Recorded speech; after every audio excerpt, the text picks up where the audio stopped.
Hello students, आज हमें करनी है गणित की कार्यपत्रक संख्या 6 और आज की हमारी वर्कशीट का टॉपिक है वृत्त, जिसमें आज हम उसके संबंधित पदों के बारे में यानी संबंधित टर्म्स के बारे में और प्रमेय के बारे में पढ़ेंगे। आज के जो हमारे टॉपिक हैं वो हम अच्छे से समझेंगे ताकि आगे अगर हमें कोई इससे रिलेटेड क्वेश्चन करने पड़े या इससे रिलेटेड कुछ भी हमारे पास क्वेश्चन हो, कोई टॉपिक हो, तो हम उसको अच्छे से समझ पाएँ। तो चलो स्टार्ट करते हैं आज की वर्कशीट। आज की वर्कशीट में बेटा सबसे पहले हमें दी गई है हमारे वृत्त की परिभाषा, जिसे हम छोटी क्लासेस से पढ़ते आ रहे हैं कि वृत्त क्या होता है। तो चलो आज इसकी परिभाषा को दोबारा पढ़ लेते हैं। एक तल पर उन सभी बिंदुओं का समूह जो तल के एक स्थिर बिंदु से एक स्थिर दूरी पर स्थित होता है वह वृत्त कहलाता है। तो याद करो, आप वृत्त कैसे बनाते हो। आप एक वृत्त बनाने के लिए जो आप अपनी कंपास लेते हो यानी जो अपना प्रकार लेते हो उसको रखते हो, एक बिंदु बनाते हो, उस पर रखते हो और उसको एक फिक्स दूरी तक यानी एक स्थिर दूरी तक खोलते हो और फिर उसको घुमा देते हो। और उसको घुमाने का मतलब, अगर उस फिक्स दूरी पर यानी उस स्थिर दूरी पर अगर मैं कुछ बिंदुओं को ले लूँ, ठीक है, अलग अलग बिंदुओं को अगर मैं एक फिक्स्ड दूरी, जिसको मैं स्थिर दूरी बोल रही हूँ हिंदी में, अगर उन सब बिंदुओं को एक स्थिर दूरी पर यानी एक मापी गई दूरी पर ले लूँ और उन सब बिंदुओं को जोड़ दूँ अपने प्रकार को इस केंद्र पर रख के, तो जो आकृति मुझे मिलेगी वह कहलाएगा वृत्त। ठीक है, और यह स्थिर बिंदु वृत्त का केंद्र कहलाता है। स्थिर का मतलब जो कि फिक्स है, जिसको हम बार बार हिला नहीं सकते, है ना। और इस स्थिर दूरी को हम कहते हैं वृत्त की त्रिज्या। यानी कि अगर इस केंद्र को, इस स्थिर बिंदु को जो कि केंद्र में है, इसको अगर मैं वृत्त के ऊपर रखे किसी बिंदु से जोड़ दूं तो ये स्थिर दूरी, यानी स्थिर का मतलब होता है फिक्स्ड, जिसको हम बार बार नहीं बदलेंगे। एक वृत्त के लिए जो दूरी होगी केंद्र से वह हमेशा सेम रहेगी, जिसको हम बोलते हैं त्रिज्या। तो केंद्र और वृत्त के स्थिर बिंदु या स्थित बिंदु को मिलाने वाली रेखाखंड कहलाती है हमारी त्रिज्या। तो आई होप आपको ये सब क्लियर हो गया होगा कि किसको हम वृत्त बोलते हैं, किसको हम त्रिज्या बोलते हैं। तो चलो अब आगे की वर्कशीट, जिसमें हमें अलग अलग टॉपिक समझाए गए हैं जो हमें पहले भी पता है, जिसको आज हम रिवाइज करेंगे, उसको स्टार्ट करते हैं। आज की वर्कशीट के जो और टॉपिक हैं वो है चाप, जीवा, त्रिज्यखंड और वृत्तखंड। बहुत ध्यान से आप इन टॉपिक्स को समझेंगे। ठीक है, आज की वर्कशीट का जो हमारा पहला टॉपिक है समझने का वो है चाप। चाप किसे कहते हैं, तो देखो, वृत्त पर दो बिंदुओं के बीच के भाग को चाप कहा जाता है। ये बना हुआ है ना आपके पास यहाँ एक वृत्त। अगर इस वृत्त के ऊपर कोई भी दो बिंदु मैं ले लूँ, मान लेती हूँ मैं ये ए बिंदु है और ये बी बिंदु है, इस ए से लेकर बी बिंदु तक की जो ये जो भाग है ना, इस भाग को हम बोलते हैं चाप, जो कि वृत्त की चाप कहलाती है। ठीक है, इसको हम इंग्लिश में बोलते हैं आर्क ऑफ अ सर्कल और हिंदी में बोलेंगे चाप। अगली डेफिनेशन यानी अगले संबंधित पद पर आते हैं। अगला जो हमें पढ़ना है वह है जीवा। जीवा किसे कहते हैं देखते हैं। वृत्त के एक बिंदु से दूसरे बिंदु को मिलाने वाले रेखाखंड जो कि वृत्त की जीवा कहलाता है। देखो ध्यान से, अगर ये मेरा एक वृत्त है, इस वृत्त के ऊपर कोई भी मैं दो बिंदु ले लेती हूँ, कहीं पर भी मैं कोई दो बिंदु ले लेती हूँ, जैसे कि ये दो बिंदु मैंने लिए, इस बिंदु का नाम है ए और इस बिंदु का नाम है बी। ये दो बिंदु अभी वृत्त के ऊपर हैं। अब अगर वृत्त पे रखे इन दोनों बिंदुओं को मैं एक सीधे रेखाखंड से जोड़ दूं, एक सीधे रेखाखंड यानी एक स्केल से बनाकर एक रेखाखंड से मैं इसको जोड़ दूं, तो ये जो ये रेखाखंड है ये क्या कहलाएगी, जिह्वा कहलाएगी, एक हमारे वृत्त की। अब हमें ये भी ध्यान रखना है कि केंद्र से गुजरने वाली जिह्वा को हम व्यास कहते हैं, या फिर किसी भी वृत्त की सबसे बड़ी जिह्वा उसका व्यास होती है। तो चलो उसको समझ लेते हैं। ये है हमारा वृत्त और वृत्त का ये है हमारा केंद्र। इस केंद्र से दोनों तरफ अगर मैं कोई बिंदु ले लूं जो कि वृत्त के ऊपर हैं और इन दोनों बिंदुओं को इस तरीके से जोड़ूं कि वो केंद्र से होकर गुजरें, तो ये जो रेखाखंड है ये तो जिह्वा की परिभाषा को फॉलो कर रही है। जिह्वा की जो परिभाषा है उसको बता रही है कि वृत्त पे दो बिंदु थे, उसको जोड़ दिया गया, लेकिन ये बीच से केंद्र से भी होकर गुजर गया। तो यानी हमने समझ लिया कि जो हमारा व्यास होता है, जो कि वृत्त का व्यास है, वही सबसे बड़ी जिह्वा होती है। ठीक है, अब अगली डेफिनेशन, अगली परिभाषा पर आते हैं। अगली परिभाषा हमें किसकी पढ़नी है, त्रिज्यखंड की। तो अब ध्यान से देखें ना, ये है हमारा एक वृत्त। फिर से हम वृत्त के बारे में पढ़ रहे हैं तो वृत्त बना रहे हैं। अब इस वृत्त पर मैंने कोई भी दो बिंदु ले लिए या एक चाप ले ली, जिसको हमने पहले ही पढ़ लिया है। पहली डेफिनेशन हमने चाप की ही पढ़ी थी। ए बी, एक बिंदु है ए और एक है बी और इससे बनने वाली चाप है ए बी।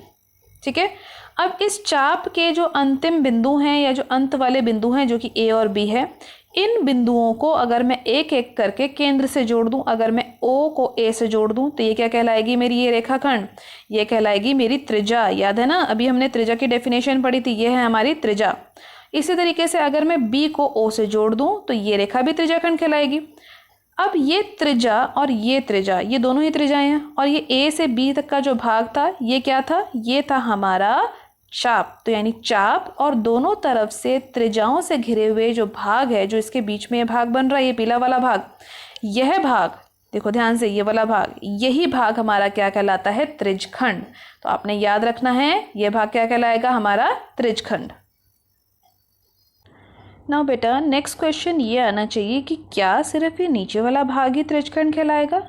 ए से लेकर बी तक की चाप तो ये भी थी, और ए से लेकर बी तक की चाप तो ये बड़ी वाली भी हो सकती है ना, और ये भी तो हमारी त्रिज्या है और ये भी हमारी त्रिज्या है, यानी जो ऊपर की तरफ ये हिस्सा बन रहा है ये हिस्सा भी तो हमारा त्रिज्यखंड कहलाएगा। लेकिन दोनों में सिर्फ क्या अंतर है, नीचे वाला हिस्सा छोटा है, तो इसीलिए इसको हम बोलते हैं लघु त्रिज्यखंड। लघु का मतलब छोटा, और ऊपर वाला हिस्सा बड़ा है, इसीलिए हम इसको बोलते हैं दीर्घ त्रिज्यखंड। तो दोनों नाम आप अच्छे से याद रखेंगे, लघु त्रिज्यखंड छोटा वाला, और ऊपर वाला बड़ा है तो वह है दीर्घ त्रिज्यखंड।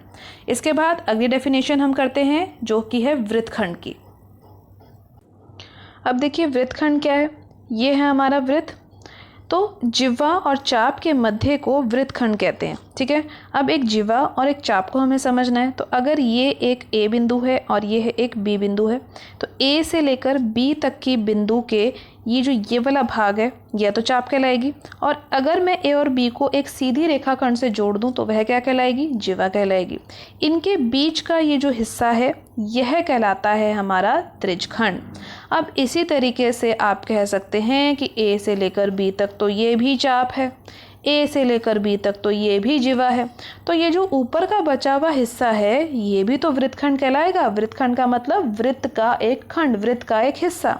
अब फिर से वही बात आती है बेटा कि नीचे वाला हिस्सा छोटा है, तो इसीलिए वह क्या कहलाएगा, लघु वृत्तखंड, छोटा वृत्तखंड, और ऊपर वाला ये हिस्सा बड़ा है तो वह कहलाएगा दीर्घ वृत्तखंड। तो क्लियर है आपको क्या होता है वृत्तखंड।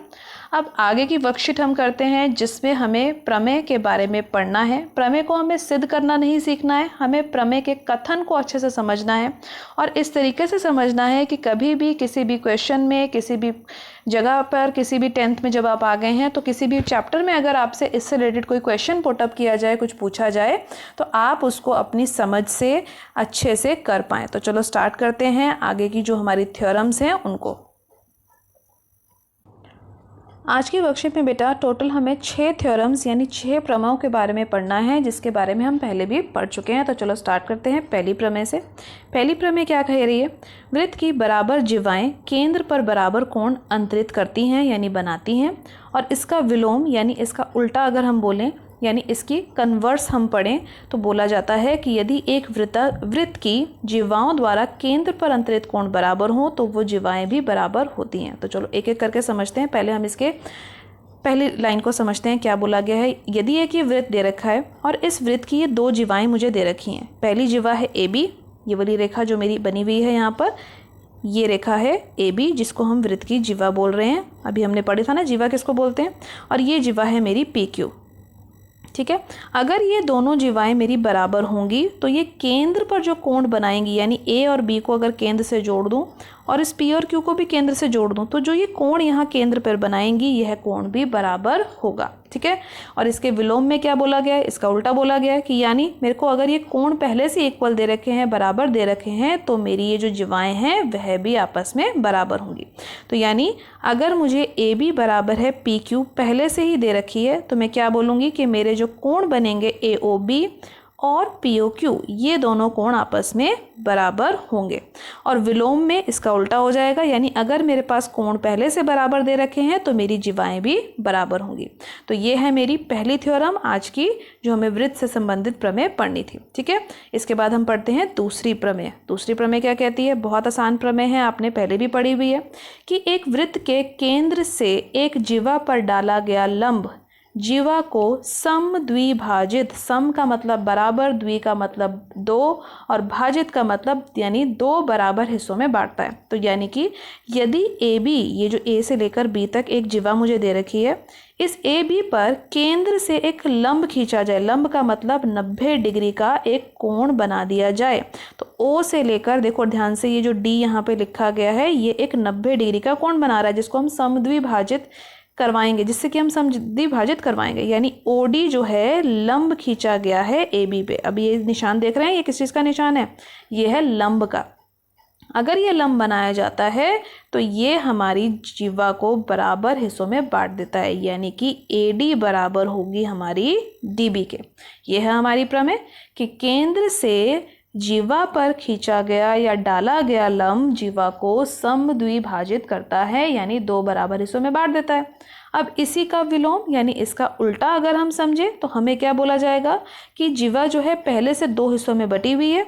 वृत्त के केंद्र से एक जीवा को समद्विभाजित करने के लिए खींचा गया रेखा जो है वह लंब होती है। यानी कि अगर केंद्र से कोई एक रेखा खींची जा रही है जो कि इस जीवा को, जिससे कि ये जीवा पहले से ही दो बराबर हिस्सों में बट रही है, तो जो ये रेखा हमने खींची थी वह रेखा सिर्फ एक रेखा नहीं होगी बल्कि एक लंब रेखा होगी। उल्टा हो गया। तो यही हमें सेकेंड थ्योरम में समझना था, सेकेंड प्रमेय में समझना था। अब आते हैं हम अपनी तीसरी प्रमेय पर। तीसरी प्रमेय क्या कहती है, ध्यान से समझेंगे। एक वृत्त की या फिर सर्वांगसम वृत्तों की बराबर जीवाएं केंद्र से या केंद्रों से समान दूरी पर होती हैं। तो चलो समझते हैं, ये थ्योरम भी हमने पहले पढ़ी हुई है। तो देखो अगली प्रमेय क्या है, हमें बोला गया है कि एक वृत्त की दो जीवाएं हैं जो कि इस तरीके से इस डायग्राम में बनी हुई है। मान लेते हैं ये ए बिंदु है, ये बी है, ये सी है, ये डी। अब बोला जा रहा है कि अगर ये जीवाएं केंद्र से बराबर दूरी पर होंगी तो ये आपस में बराबर होंगी। अगर जीवाएं बराबर हैं तो केंद्र से बराबर दूरी पर होंगी। विलोम इसका ये है। तो एक वृत्त की बराबर जीवाएं, यानी कि अभी मुझे पता है कि मेरी जीवाएं बराबर हैं, यानी ए बी बराबर है सी डी के। ठीक है, ये दोनों जीवाएं जो हैं बराबर हैं। अब अगर ये जीवाएं बराबर हैं तो केंद्र से जो इनकी दूरी है, ये केंद्र है, इसके केंद्र से जो दूरी मैंने बनाई जो कि लंब वाली दूरी है, इसको मान लेते हैं पी बिंदु है, ये क्यू बिंदु है। अगर जीवाएं बराबर हैं तो केंद्र से जो इनकी ये सीधी रेखा वाली दूरी है ना, ये भी बराबर होगी, यानी ओ पी बराबर होगी मेरे ओ क्यू के। ठीक है, अब इसका विलोम पढ़िए। विलोम क्या कहेगा कि अगर केंद्र से बनने वाली दूरियां बराबर हैं जो जीवाओं पे बन रही हैं, यानी ये दोनों रेखाएं अगर बराबर हैं तो मेरी पूरी ये जो जीवा है ये पूरी जीवा के बराबर होगी। समझ आ गया होगा अब आपको। अब यहाँ पर एक और बात बोली गई है जो समझने योग्य है, जो समझने लायक है, जो हमें बहुत अच्छे से याद रखनी है कि सर्वांगसम वृत्तों के लिए और अलग अलग केंद्रों के लिए भी ये ट्रू हो है, यानी कि ये सत्य है। अभी जो हमने समझा वो एक ही वृत्त के अंदर था, लेकिन अगर दो सर्वांगसम वृत्त हों, सर्वांगसम वृत्त कौन से होते हैं? ऐसे वृत्त जिनकी त्रिज्याएं बराबर हों, ऐसे दो वृत्त या ऐसे जितने भी वृत्त जिनकी त्रिज्या बराबर होगी वह वृत्त होंगे सर्वांगसम वृत्त। अगर किसी सर्वांगसम वृत्त में दो जीवाएं मैंने बनाई, एक जीवा मैंने इसमें बनाई, एक मैंने इसमें बनाई, और इन दोनों सर्वांगसम वृत्तों की अगर जीवा बराबर हैं तो इनका जो ये केंद्र से दूरी होगी वह भी बराबर होगी। यानी ये जो केंद्र से अगर मैं ये दूरी इसकी खींचूं तो ये जो दूरी मैं बना रही हूँ ना, ये वाली दूरी, ये भी बराबर होगी। तो यही हमें इस थ्योरम में बताया गया। कितना आसान था। इस थ्योरम को यानी इस प्रमेय को भी आपने अच्छे से याद रखना है। अगली प्रमेय पर आते हैं, प्रमेय नंबर 4 पे। ये प्रमेय भी आप पहले पढ़ चुके हैं, तो चलो जल्दी से रिवाइज करते हैं। एक चाप द्वारा केंद्र पर अंतरित कोण वृत्त के शेष भाग के किसी बिंदु पर अंतरित कोण का दुगुना होता है। अब ध्यान से देखना, ये है हमारा वृत्त और इस वृत्त पर बिंदु है ए बी। ये है मेरी वृत्त की एक चाप ए बी। इस ए बी चाप को मैंने केंद्र पे रखे बिंदु ओ से जोड़ दिया, तो कौन सा कोण बना? तो मेरे पास कोण बना ए ओ बी, बना ना ए ओ बी। और अगर इसी वृत्त के जो चाप है ए बी, इन ए और बी बिंदुओं को वृत्त पे रखे हुए किसी बिंदु से मैं जोड़ दूं तो कौन सा कोण बन रहा है? A P B. दोनों कोण समझ आ गए। अब दोबारा से कथन को पढ़ते हैं। एक चाप द्वारा केंद्र पर अंतरित कोण वृत्त के शेष किसी भाग पर किसी बिंदु पर अंतरित कोण का दुगना होता है। यानी ये जो केंद्र पे कोण बन रहा है ना, ये किसका दुगना होगा? 2 गुना होगा जो वृत्त के शेष भाग पर बन रहा है APB। तो कितना आसान है कि ये वाला जो केंद्र पे बनने वाला कोण है इस बाहर बनने वाले कोण का दुगना है। यानी अगर बाहर वाला कोण 30 डिग्री है तो अंदर वाला कोण इसका दुगना 60 डिग्री हो जाएगा। 30 का दुगना 60। ठीक है। अब देखो यहाँ पर एक नोट दिया गया है, यानी एक इम्पॉर्टेंट बात और हमें बताई गई है। क्या है वह बात? कि अर्धवृत्त में बनने वाला कोण समकोण होता है। अर्धवृत्त का मतलब आधा वृत्त। अब वृत्त आधा कैसे होगा, बराबर आधा कैसे बटेगा? जब उसका एक हमें व्यास पता हो, उसका व्यास मैं खींच दूँ तो वो आधा हो गया ना। ये है मेरा आधा वृत्त। अब इस आधे वृत्त में ये कोण कितने डिग्री का है? ध्यान से देखो, 180 डिग्री का, क्योंकि सीधी रेखा है। अब इसके जो एंड वाले पॉइंट हैं, यानी ये वाले पॉइंट, अगर मैं इसको वृत्त पे रखे किसी बिंदुओं पर जोड़ दूं, यानी अगर किसी इस बिंदु से जोड़ दूं, तो अगर ये 180 है तो इस बाहर वाले का कोण का माप कितना होगा? 90 ही तो होगा। अभी तो हमने ये वाली प्रमेय पढ़ी। इस प्रमेय के द्वारा हम कह सकते हैं ना कि केंद्र पर अगर कोण 180 है तो बाहर बनने वाला उसका आधा होगा, क्योंकि 90 का दुगना बनता है केंद्र पे। तो हो गया ना। अर्धवृत्त में बनने वाला कोण कैसा कोण है? समकोण। इसको आपने अच्छे से याद रखना है। अगली थ्योरम पे यानी अगली प्रमेय को समझते हैं। अगली प्रमेय है हमारी 5वीं प्रमेय। देखो ध्यान से, क्या है? यदि किसी चतुर्भुज के सम्मुख कोणों के युग्म का योग 180 है तो वह चतुर्भुज चक्रीय होता है। तो यहाँ पर हमें बताया गया है चक्रीय चतुर्भुज के बारे में। चक्रीय चतुर्भुज वह चतुर्भुज है, चतुर्भुज तो सभी को पता है ना। चतुर्भुज का मतलब 4 भुजाओं वाली बंद आकृति। अगर कोई 4 भुजाओं वाली बंद आकृति के चारों बिंदु वृत्त के ऊपर बन जाएं, ठीक है, वृत्त के अंदर नहीं होना चाहिए, बिल्कुल ऐसा छोटा सा नहीं बनाना, या वृत्त के बाहर भी नहीं बनाना, वृत्त के ऊपर होने चाहिए इसके चारों बिंदु। अगर किसी चतुर्भुज के चारों बिंदु बिल्कुल वृत्त के ऊपर बन रहे हैं तो जो हमारा ये चतुर्भुज है यह कहलाएगा चक्रीय चतुर्भुज। ठीक है। और हमारी प्रमेय क्या कहती है कि किसी भी चक्रीय चतुर्भुज के जो हमारे सम्मुख कोण है, सम्मुख कोण का मतलब आमने सामने के कोण, एक ये कोण, इसके सामने का है ये कोण, इसी तरीके से एक ये कोण है और इसके सामने का है ये कोण। 1 2 3 4 मैं नंबर दे रही हूँ। 1 और 3 आमने सामने के यानी सम्मुख कोण है, इनका योग यानी इनको जोड़ने पे प्राप्त होगा 180 डिग्री। इसी तरीके से यदि 2 और चौथे कोण को, 2 नंबर कोण और 4 नंबर कोण को जोड़ा जाएगा तो भी हमें 180 डिग्री प्राप्त होगा। ये है हमारी अगली प्रमेय। अब इसके बाद फिर से हमें वही डेफिनेशन ही बताई गई है कि चक्रीय जो हमारा चतुर्भुज है वह क्या होता है, जिसके चारों शीर्ष वृत्त के ऊपर ही स्थित होते हैं। तो होगी हमारी 5वीं प्रमेय भी। कितनी आसान थी, सभी को समझ आ गई होगी। अब आते हैं आखिरी प्रमेय की ओर, यानी छठी प्रमेय की ओर। बहुत आसान है ये प्रमेय भी। छठी प्रमेय में क्या बोला गया है कि एक ही वृत्तखंड के कोण बराबर होते हैं। अब इसका क्या मतलब है, चलो समझ लेते हैं जल्दी से। वृत्तखंड पहले समझते हैं। ये है मेरा A बिंदु और ये है मेरा B बिंदु, है ना, A और B। A से लेकर B तक का अगर ये हिस्सा आपसे पूछा जाए तो ये क्या है, चाप। हो गई एक छोटी सी रिवीजन। A से लेकर B तक का ये हिस्सा क्या है, वृत्त की चाप। और अगर इसी हिस्से को मैं एक रेखाखंड से जोड़ दूं तो A से लेकर B तक जोड़ी गई इस रेखाखंड का नाम क्या है, जल्दी से बताइए। जीवा। वेरी गुड, कई बच्चों को अच्छे से याद हो गया है। और इनके बीच में बनने वाला ये वाला हिस्सा, इसको क्या बोलते हैं, इसको ही बोलते हैं हम वृत्तखंड। Very good.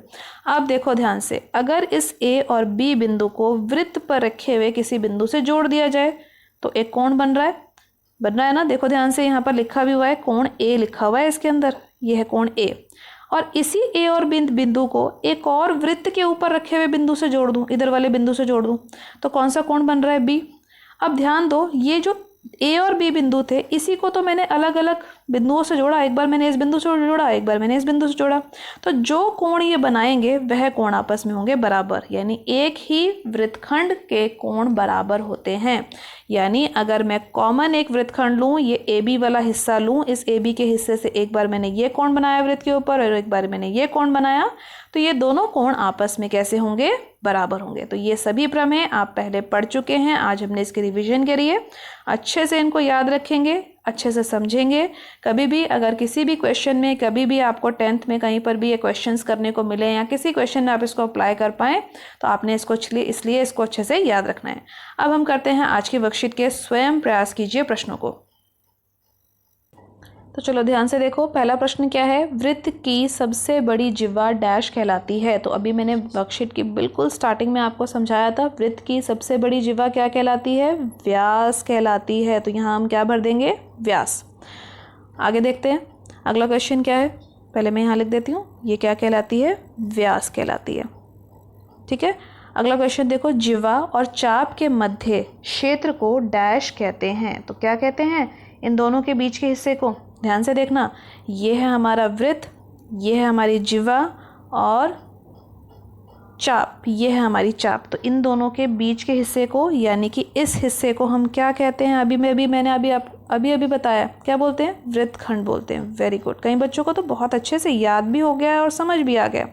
जिनको अभी भी कुछ समझने में प्रॉब्लम हो रही है बेटा, तो वो वीडियो को पीछे करके देख सकते हैं। ठीक है, अगला क्वेश्चन देखो, त्रिज्यखंड और चाप के दोनों सिरों को केंद्र से मिलाने वाली त्रिज्याओं और डैश के मध्य के क्षेत्र को क्या कहते हैं। यहाँ पर फिलिंग द ब्लैंक्स में हमें बताना है कि उसे डैश के मध्य मतलब किसके मध्य के, तो ये होगा चाप के मध्य, क्योंकि चाप और त्रिज्याओं को ही तो मिलाने पर त्रिज्यखंड बनता है। ये है हमारा वृत्त, ये है मेरी चाप। इस चाप को और इस चाप के अंत बिंदु को जब मैं इससे जोड़ देती हूँ, जो कि त्रिज्याएं बनती है, तभी तो हमारा ये बीच का हिस्सा बनता है ना, जिसको हम त्रिज्यखंड बोलते हैं। तो यानी चाप का मध्य का क्षेत्र, ये है मेरी चाप, इसका मध्य का ये रहा क्षेत्र और ये रही मेरी त्रिज्याएं। तो इनके बीच में ही तो बन रहा है केक जैसा पीस, तो हम इसको बोलेंगे चाप के मध्य का क्षेत्र। हो गए हमारे आज की वर्कशीट के ये 3 इजी से क्वेश्चन सॉल्व। अगले क्वेश्चन पर आ जाते हैं, 4th क्वेश्चन पे। दी गई आकृति में, कौन सी आकृति में, इस वाली आकृति में, BOC एक हमारा वृत्त है जिसका व्यास हमें BOC दे रखा है और AB और AC की लंबाइयां जो हैं ये बराबर हैं। तो हमें बताना है कि ABC का माप कितना होगा। तो सबसे पहले देखो, जो हमारा त्रिभुज ABC है, ठीक है, इस ABC त्रिभुज में हमें 2 भुजाएं बराबर दे रखी हैं। AB बराबर दे रखी है AC के, प्रश्न में पहले से ही बोला गया। अब पिछली वर्कशीट याद करो, अगर किसी त्रिभुज की सम्मुख भुजाएं बराबर होती थी तो उसके सम्मुख कोण भी बराबर होंगे। यानी अगर ये कोण का माप x है तो इस कोण का माप भी x ही तो होगा। पिछली वर्कशीट में पढ़ा था ना आपने। तो यानी यहाँ लिख देते हैं कि हमारे ये जो 2 कोण हैं ये आपस में बराबर होंगे। ABC कोण बराबर होगा कोण ACB के, और हम मान लेते हैं कि ये दोनों कोण x हैं। ठीक है, अब इसी के साथ साथ ध्यान से समझना और ध्यान से देखना, ये जो BOC है अगर ये व्यास है, ठीक है, तो अभी हमने पढ़ा था ना, व्यास का मतलब ये जो ऊपर का हिस्सा है ये बन जाएगा मेरा अर्धवृत्त, और अर्धवृत्त में बनने वाला कोण कैसा कोण होता है, समकोण। यानी कि ये जो मेरा कोण है कोण BAC, इसका माप आ जाएगा 90 डिग्री। और यहाँ पर आप ब्रैकेट में लिखेंगे रीज़न कि एक अर्धवृत्त में बनने वाला कोण समकोण होता है। इसी तरीके से यहाँ पर मैंने नहीं लिखा है, आप अपनी कॉपी में कारण लिखेंगे यहाँ पर भी कि किसी त्रिभुज की यदि सम्मुख भुजाएं बराबर हों तो उसके सम्मुख कोण भी बराबर होते हैं। अगर आप ये कारण नहीं लिखेंगे तो आपके मार्क्स कटते हैं पेपर में। अब हमारे पास इतना तो आ गया, लेकिन हमें तो कोण का माप बताना था, तो फिर से लिखते हैं। त्रिभुज ABC में देखते हैं ना, तीनों त्रिभुज का माप हमें पता चल गया। एक हो गया x, दूसरा भी x है क्योंकि दोनों बराबर हैं, और तीसरा हमें 90 डिग्री मिल गया। अब तीनों को जोड़ने पर कितना मिलेगा, 180, क्योंकि त्रिभुज के तीनों कोणों का योग होता है 180। तो ये कितना हो गया, 2x जमा 90 बराबर है 180। अब इसको तो सभी बच्चे आसानी से हल कर ही सकते हैं, कर सकते हैं ना। 2x जमा 90 बराबर है 180। इसको कैसे हल करेंगे, इस 90 को लेंगे इस 180 के पास, तो कितना बन जाएगा 180 माइनस 90। तो 2x का मान आ गया 90 डिग्री, और x का मान निकालने के लिए मुझे क्या करना पड़ेगा, 90 को 2 से भाग देना पड़ेगा। तो 2 एकम 2, और ये हो जाएगा 45। तो यानी x का मान आ गया कितना डिग्री, 45 डिग्री। तो x हमारा कौन सा था, ये ABC तो था, तो यानी ABC का मान मेरा कितना आ गया, 45 डिग्री। कितना आसान था ये प्रश्न। अगले प्रश्न पर आते हैं, 5वें प्रश्न पे। यदि सर्वांगसम वृत्त की जिह्वाएं AB और CD केंद्र पर बराबर कोण आंतरित करें, अरे जैसे ही हमने पढ़ लिया बराबर कोण आंतरित करती हैं सर्वांगसम वृत्त की त्रिज्याएं, तो हमें फटाफट से थ्योरम याद आ जानी चाहिए आज की, जिसमें कि बोला गया था कि अगर सर्वांगसम वृत्त की जिह्वाएं बराबर होती हैं तो वो अगर बराबर होंगी तो केंद्र पर कोण जो बनाएंगी वो बराबर होगा, और अगर केंद्र पे बनने वाला कोण बराबर है तो जीवाएं भी बराबर होंगी। तो यानी यहाँ पर क्या हो जाएगा, जीवा बराबर वाला जो ऑप्शन है ए बी बराबर है सी डी, वो हो जाएगा करेक्ट। इसके बाद आज की वर्कशीट का लास्ट क्वेश्चन करते हैं, क्वेश्चन नंबर 6। लास्ट क्वेश्चन में देखो क्या बोला हुआ है, ए बी और सी डी केंद्र ओ वाले वृत्त की दो बराबर त्रिज्याएं हैं। ये बहुत ध्यान से याद रखना कि ये दोनों बराबर हैं, ये दोनों त्रिज्याएं आपस में बराबर हैं, ठीक है। और ए बी से बनने वाला जो कोण है ए ओ बी, केंद्र पे बनने वाला कोण ए बी द्वारा कौन सा कोण है, ये वाला कोण ए ओ बी अगर 80 डिग्री है तो हमें बताना है कि ये वाला जो सी ओ डी कोण है ये कितने डिग्री का होगा। तो अभी अभी हमने जो थ्योरम यानी जो प्रमेय पढ़ी कि यदि जीवाएं बराबर हों तो वो केंद्र पर कोण बराबर बनाती हैं, तो यानी सी ओ डी वाला कोण भी कितने डिग्री का होगा, 80 डिग्री का ही होगा। आज की वर्कशीट के सभी क्वेश्चन फिनिश हो गए। आज की वर्कशीट में बेटा जो भी टॉपिक्स हमने पढ़े, जो भी प्रमेय पढ़ी, उसको अच्छे से समझेंगे, अपनी कॉपी में काम कंप्लीट करेंगे। आज की वर्कशीट की वीडियो अच्छी लगी हो तो अपने फ्रेंड्स के साथ लाइक और शेयर करना मत भूलिएगा। मेरे चैनल पर पहली बार आए हैं तो चैनल को सब्सक्राइब कर लीजिए ताकि आपको अगले आने वाली वीडियोज़ की नोटिफिकेशन टाइम से मिल सके। Thank you for watching.